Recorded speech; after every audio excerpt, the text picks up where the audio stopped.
Sakset on monesti semmoinen vähän hankalampi homma. Siinä pitää aina muistaa saksissa, että teräkulma on vaan tällä yläpuolella molemmin puolin. Ja tämä sisäpuoli, niin tämä on suora. Ja tälle suoralle puolelle monesti aikaa myöten tulee sellainen pieni metallipärsä, niin kun kynnellä kokeilee tästä näin, niin siinä saattaa olla semmoinen niin kuin kynnys, että kynsi stoppaa siihen. Ja sen saa ihan suoralla kivellä täältä pyyhkäisemällä pois näin. Ei tarvitse välttämättä mennä tuonne teräkulman puolelle ollenkaan. Ja koska tämä on hienojakoinen kivi, niin tämä ei niin kuin,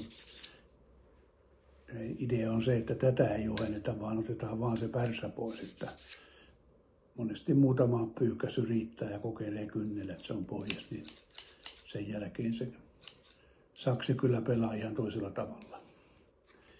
Ja teräkulma, eli kun mennään tänne teräkulman puolelle, se on täällä tämä viiste, niin sen oikein kulman löytää, kun sä otat saksen tälläin, tasainen puoli ylöspäin.